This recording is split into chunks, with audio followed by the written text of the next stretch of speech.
Hello friend, আসসালামু আলাইকুম। কেমন আছেন সবাই? আজকে মিষ্টি দই নিয়ে আমি আপনাদের সামনে হাজির হয়ে গিয়েছি। বন্ধুরা, মিষ্টি দই অনেকে বলে জমে না, জমতে চায় না দই। আমি আসলে আজকে দুটো ভাড়াতে দইটা নিয়ে দেখিয়েছি। একটা কাচের বাটিতে নিয়ে দেখিয়েছি এবং একটা স্টিলের বাটিতে নিয়ে দেখিয়েছি যে আসলে দই কোনটাতে কেমন জমে।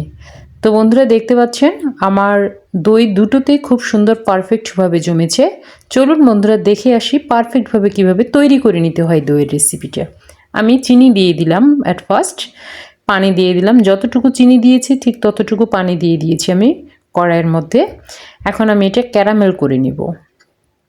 বন্ধুরা দেখতে পাচ্ছেন ক্যারামেলটা আমার হয়ে গেছে। ক্যারামেলটা খুব সাবধানে করতে হবে, চুলার আঁচটা একদম লো থেকে মিডিয়ামের মধ্যে রাখতে হবে এবং খুব দ্রুত নাড়াচাড়া করে নিতে হবে, এটা যেন পুড়ে না যায়। ঠিক এই মুহূর্তে দুধটা ঢেলে দিতে হবে। তবে বন্ধুরা ভয় পাবেন না, দুধটা ঢেলে দিলে চিনিটা কিন্তু ক্যারামেলটা একেবারে শক্ত হয়ে যাবে, একদম নাড়াচাড়া করা যাবে না। এই মুহূর্তে ভয় পাওয়ার কোনো কিছু নেই। যখন জাল হবে অটোমেটিকলি দেখা যাবে যে এটা একদম ইজি হয়ে গিয়েছে। আমি এখানে 1 কেজি দুধ নিয়ে নিয়েছি বন্ধুরা, দেখতে পাচ্ছেন। এখন আমি কিছুক্ষণ এটা জাল করে নিব। দুধটা অলরেডি আমার জাল করা, ক্যারামেলটা দেওয়ার কারণে, ক্যারামেল অ্যাড করার কারণে এটা আমি আর একটু জাল করে নিব। ব্যাস, আমার জাল করা হয়ে গিয়েছে বন্ধুরা, দেখতে পাচ্ছেন। এখন আমি চুলাটা অফ করে দিলাম। এখন দুধটা আমি ঠান্ডা করে নিব। এটা ঠান্ডা করে নিচ্ছি। একটা বড় বাটিতে আমি পানি নিয়ে নিয়েছি, দেখুন। একটা আঙ্গুল ডুবালে যতটুকু সহ্য করা যায় ঠিক ততটুকু গরম এটা থাকতে হবে, অবশ্যই কুসুম গরম থাকতে হবে। বন্ধুরা, আমি টক দই নিয়ে নিয়েছি এখানে। দইটা আমি ঝাড়া দিয়ে দিয়েছিলাম একটা নেটের মধ্যে।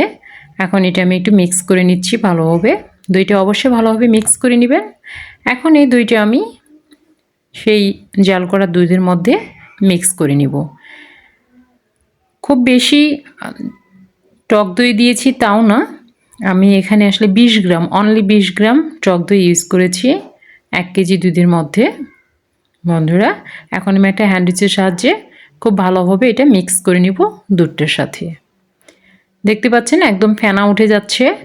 ঠিক এরকমই ফেনা ফেনা হলে তাহলে দইটা আরও সুন্দর হয়। বন্ধুরা, এটা মিক্স করা আমার হয়ে গিয়েছে। এখন আমি একটা কাচের বোলের মধ্যে অ্যাট ফার্স্ট দুধটা ঢেলে নিব। এই কাচের বোলের মধ্যে আমি দই করে দেখাবো, দেখতে পাচ্ছেন। এবং আমি আর একটা বাটি নিয়ে নিব, একটা স্টিলের বাটি। এই স্টিলের বাটির মধ্যেও আমি দই বানিয়ে দেখাবো। বন্ধুরা, এটা দেখতে পাচ্ছেন আমি দুটো আলাদা আলাদা বাটির মধ্যে নিয়ে নিয়েছি। এখন আমি ফয়েল পেপার দিয়ে আমি ঢেকে রাখছি। বন্ধুরা, এটা অবশ্যই উষ্ণ জায়গায় রাখতে হবে। আমি সাইজ মতো করে কেটে নিয়েছি ফয়েল পেপারটা, যতটুকু প্রয়োজন ততটুকু। ঢাকনা দিয়ে ঢেকে দিচ্ছি। আর এটা আমি একদম জাস্ট 12 ঘন্টা, একদম 12 ঘন্টা এইভাবে একটা টাওয়েল ঢেকে রেখে দিব। জাস্ট 12 ঘন্টা, কোনো নাড়াচাড়া করা যাবে না। 12 ঘন্টা পরে আমি ফিরে এলাম। বন্ধুরা, চলুন দেখে আসি কী অবস্থা হয়েছে। ঢাকনাগুলো তুলে ফেললাম, ফয়েল পেপারটা তুলছি। দেখুন, ফয়েল পেপার আমার লেগে গিয়েছে অলরেডি, দেখতে পাচ্ছেন। একদম হাতে এতটুকুও লেগে আসছে না, একদম পারফেক্টভাবে বসে গেছে দইটা। বন্ধুরা দেখুন, একদম এতটুকু নড়াচড়া করছে না দইটা, কোনো হেলে যাচ্ছে না। দেখুন, আমি কেটে দেখাচ্ছি।